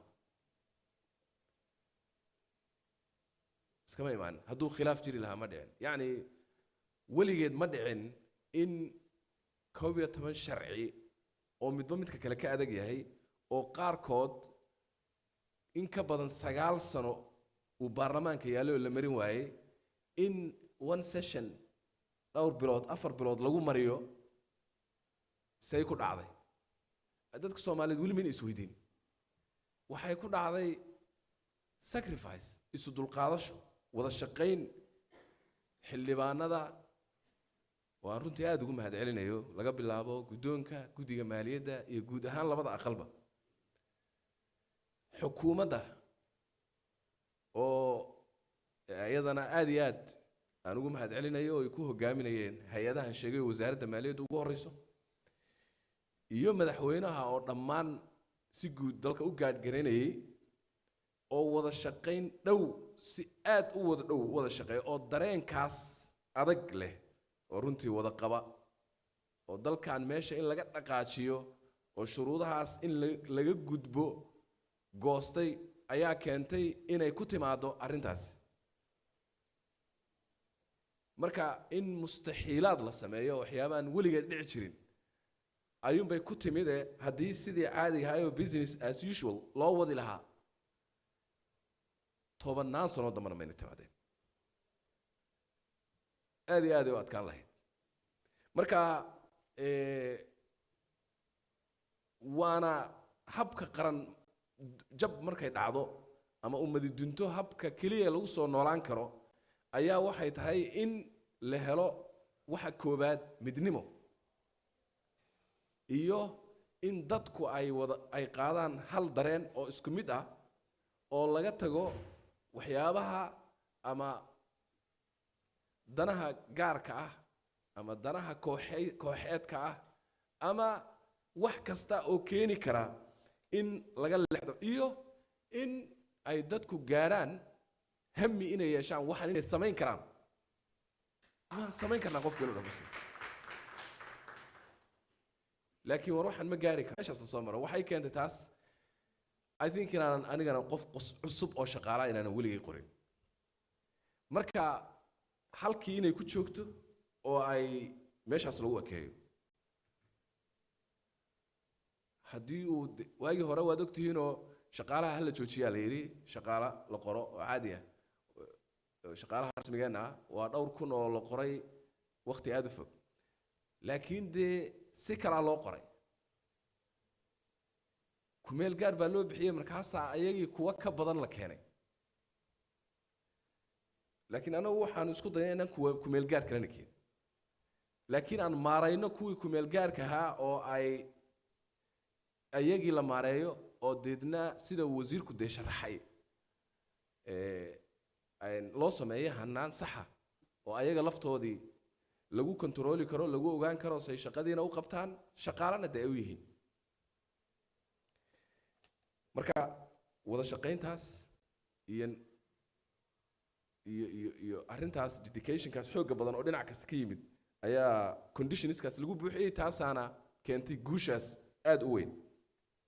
waxaan mar walba marka aan sii adkaynaynaa wada shaqayntii ayada ahayd waxaan rabnaa in ay hay-adihii ka wada shaqaynaya hawshaas ay sidii loo wada shaqeeyo oo aan sii adkayno wada shaqaynta annaga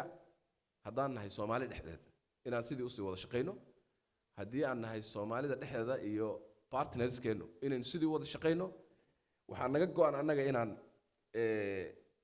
suurto gelino in ay arrintaas wada shaqayntu inay sii adkaato si aan uga gudubno caqabadaha waaweyn ee kale ayna hortaagan ee haddaba aad arkayseen laakiin ay ku cabireen luuqad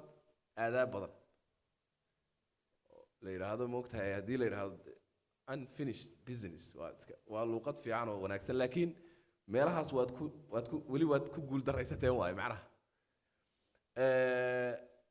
marka waa af ama hadal si aadaable loo sheegay laakiin macnaheedu waxaa weeye waad keeni weyseen intaas dad siin Soomaali marar fara badan na waan sheegnay annaga waxa caalamka inagala jira dawladdan federaalka ee Soomaaliyeed xukuumadda dan qaran waxay ku guuleysataa mar walba waxa caalamka kala jira laakiin waxa mar walba shida nagu ah waxa dhexdeena ah ayaa shida nagu ah waxayna ahayd haddaan Soomaali nahay waxa annaga xaggeena ay inuu fududaado oo waxa caalamka aanu doonanaynaa ay u adkaado marka inaga mar kasta waxa dhexdeena ah war custom harmonization waa inagii oo dee ogolaanay waxba ka yaraan maayo waxbana ka xumaan maayo wax ka fiican wax ku fiicnaada mooyo wax ka dhimaysa male marka maxaa diidaya inaan customs keena aan isu keeno aan harmonize garayno maxaa diiday maxay tahay mushkiladu ku jirta maxay tahay in uu nin intuu taraha ka kala rido inuu deked ummadleedahay iskaga fadhiisto oo yiraahdo xaggan uma dhaqaaqayso ama airport ummadleedahay iskaga fadhiisto oo yiraahdo dhinacna uma dhaqaaqay dhinac uma dhaqaaqay maxaa keenay waxaas maxaa baahi oo looga qabaa ani waxaan aaminsanahay mushkilada طبعا dalka inaga burburinay Soomaaliya hadana walina inaga ku fadhina sacana ninkii la haado saynta kaga taagay ma kaco marka dadka Soomaaliyeed horta waxaan u baahanahay inaynu inagu aynu bahasha saynta uga kacno si uu isaagto caalamkii uga kacay inagu aan uga kacno caalamku wayna la shaqeynayaan waanu mahad celinaynaa saan sheegay wayna daadihinayaan inaguna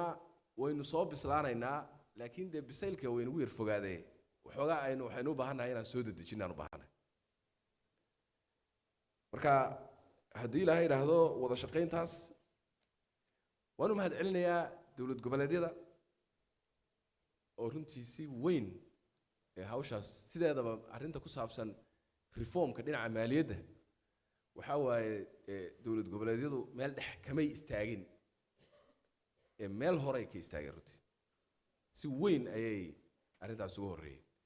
waxyaabaha yaryar ee jirana meelaha qaarkoodna waxaan rajaynayaa inay ay soo dhammaystirmayaan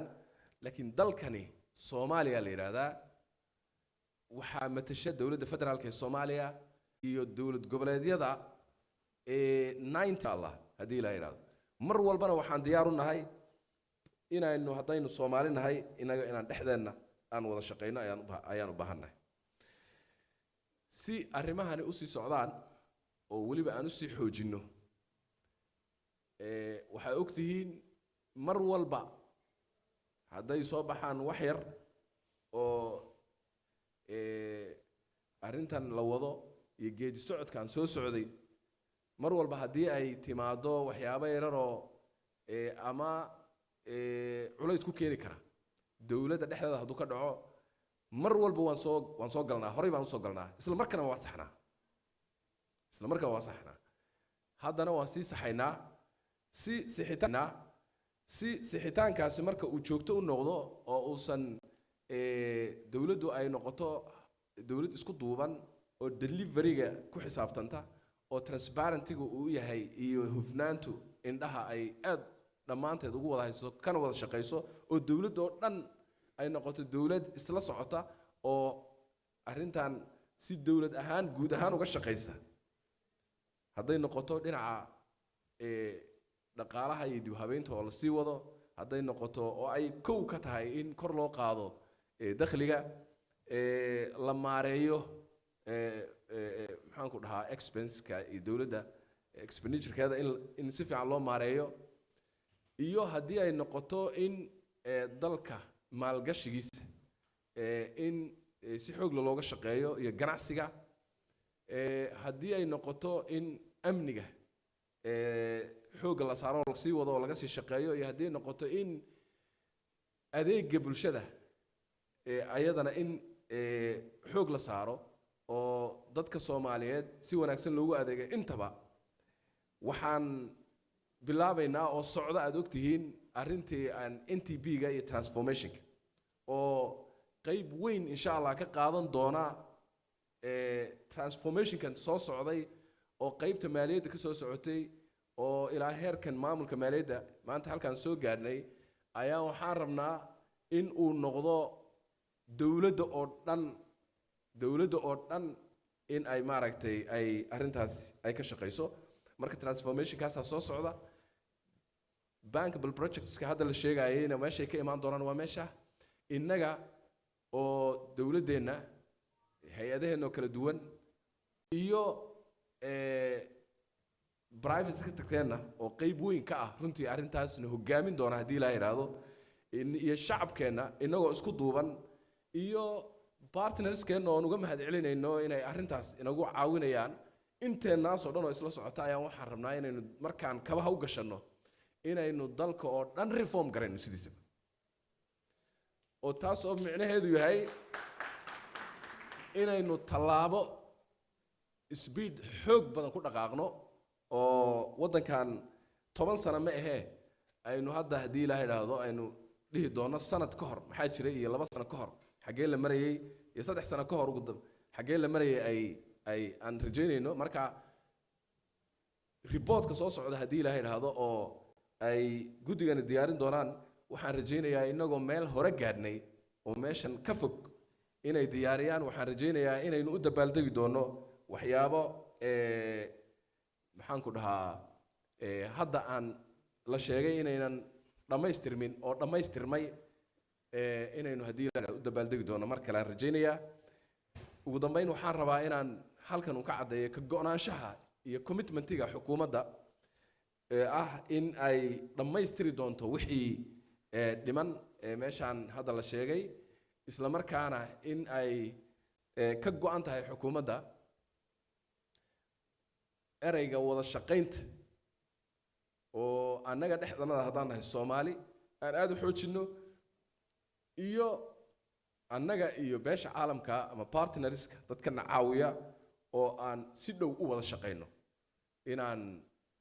xoojin doono haddii ilaahay idhaahdo ayadana waa naga go'an tahay marka mar kale waxaan rabaa inaan u mahadceliyo wasaaradda iyo guddigaan soo diyaariyey reportkan oo uu wasiirku madaxda ka yahay waxaan rabaa inaan u mahadceliyo dhammaan intii ka qayb qaadatay geedigaas dheer ee la soo qaaday 10 sano soo socday ee maanta halkan soo gaarsiisay dalka waxaan jeclaan lahaa runtii on mar kale aan rabaa inaan ugu yeero dhammaan inta nala shaqaysa aan weli soo marsiin waxa ay nagu caawiyaan ama shaqada ay hayaan country systemkeena iyo nidaamkeena waxaan leeyahay aan ugu yeerayaa waxaa lagama maarmaan ah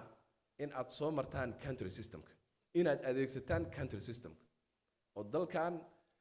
hay-adahaas aad adag baa u dhismay financial systemkiisu uu dhammaystiran yahay markhaati waxaa ka ah hay-adahaas waaweyn kuwa hadda inala jooga ayaa markhaati ka ah waxaa markhaati ka ah reportkaas weyn ee aysan dawladdu siduu sheegay wasiirku isku calaamad saarine dadkii xog ogaalkahaa ayagii ay taagan yihiin marka sabab keeni karta in aad meel mugdi ah aad ku shaqaysaan ma jirto aan soo marin dee meel madow weeye oo gacanta wixii ku jira